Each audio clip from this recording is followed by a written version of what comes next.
So last time in the anime, we saw Alice was really hurt by the Empire's attack. She couldn't save her family or her people, which made her attack Iska, since he's also from the Empire. Poor guy.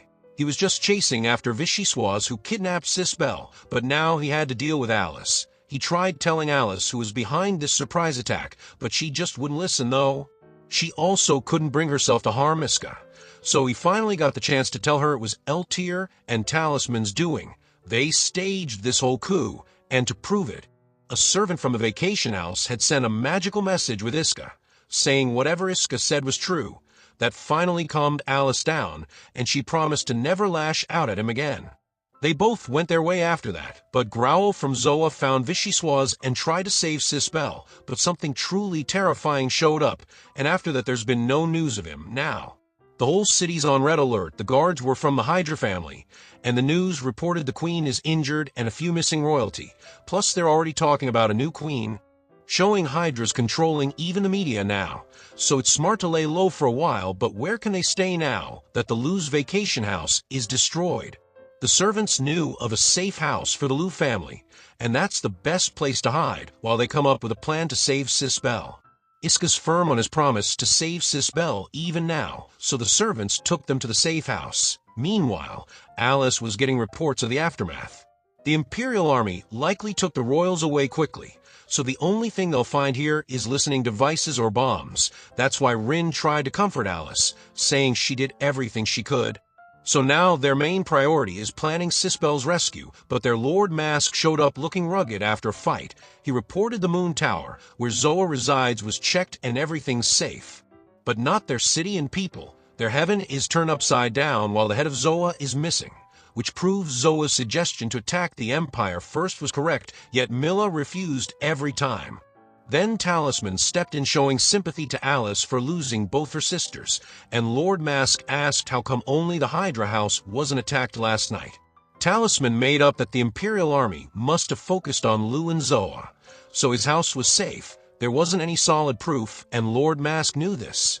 That's why he held back from rash decisions for now, and left. Then Talisman also said some thoughtful things to keep up his act, and left. Then the news came that Milla had woken up after her surgery. So Alice went to meet her mother. Milla was utterly disappointed in herself as queen for her failure, so she was ready for all the criticism. But Alice keeps it aside, and told her it's House of Hydra who's behind this. They snuck in Imperial soldiers in disguise, and they even freed Vichyssoise, who kidnapped Sisbel. Milla had suspected Talisman was up to no good, but she didn't expect him to stoop this low. But even knowing this, they don't have proof. That's when Alice said they have another mole, and that's Eltyr. Sisbel also knows this, which is why she was hiding. So if they get Sisbel, they can prove Talisman and Eltyr are guilty, for which Alice had already put Rin to work. Rin arrived at the safe house where other servants had brought Iska and his friends. They were glad at least the queen was safe, so Rin comforted them and asked where Iska was. They said in the back of the room, so Rin went to meet Iska. He said he needs a minute to get ready, which makes her suspicious, so she entered the room only to see a big trunk. Seeing that, Rin got ticked and wanted Iska to take responsibility for making her see this, and this is why Iska said he had asked her for time. Rin realized she was in the wrong, and sat down to tell him what was going on, and how important it was to get Sisbel. At that time, Sisbel was in an isolated place, so she tried using her powers to see where Hydra had brought her, but right then Vichyssoise came in.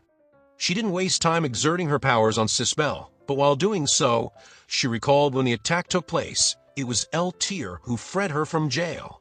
Vichyssoise thought only she was the monster, but damn, Eltyr was much worse. Anyway, her mission was to get Sisbel, and Eltyr gave a clear warning not to harm her sister even slightly. And if she wouldn't do as she said, Eltyr still had enough cards to destroy the House of Hydra.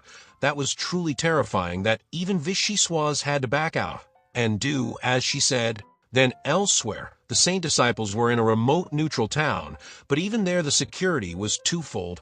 Rishya had to report all this to superiors, and the Emperor of the Empire woke from his slumber, and the 8 great apostles got their hands on Growl.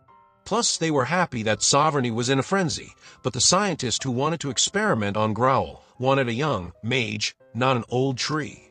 Yet the 8 apostles told her to start her work, and she'd get what she wanted in due time, and Eltir was with Johaim and Imperial soldiers, admiring her daring moves and asking for water to the soldiers. Then Talisman called her to make sure she was still alive. He then told her how their great plan had succeeded. But throughout the talk, Talisman noticed she sounded weak. Well, Eltir didn't have useful astral power, so she was ignored by most people, even her mother. But Alice and Sispel had greatly useful powers, so Eltir always worked hard to be recognized, but people just kept praising only Sispel and Alice, who could be the next queen, not Eltir. That's when she began to hate the sovereignty, where only the strong gets the respect and place in the society. Then, afterwards, Rin prepared a proper place for Iska and his friends.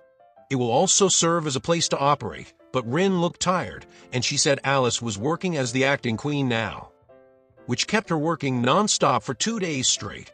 And as her personal assistant, Rin also didn't sleep for 2 days, plus Alice was coming here to discuss their plan to save Sispel. Just then Alice was coming here happily thinking she'd meet Iska again, but no one was in a room, so she thought she arrived early.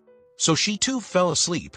At that time, Iska was calling Jean Nene and everyone for the meeting, but they were busy with their own things, so Iska came out and saw Alice on the floor. He thought something happened to her, but saw she was just asleep, but in her sleep she thought it was Rin there, so she snuggled up with him. And right there Rin came in to make matters even more puzzled. She thought Iska was taking advantage of Alice in her sleep and tried to separate them, and when she succeeded, the meeting began to form a plan to rescue Sispel. But Jean was worried about their safety since they are from the Empire, and just recently the Empire launched such an attack. It's true that publicly an order had been issued to kill any person from the Empire on sight.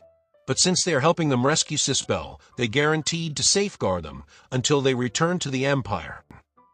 And right there, our episode 10 comes to an end, so stay tuned to watch the next episode, and for that, subscribe the channel, and hit the bell icon to never miss an update. Till then, take care.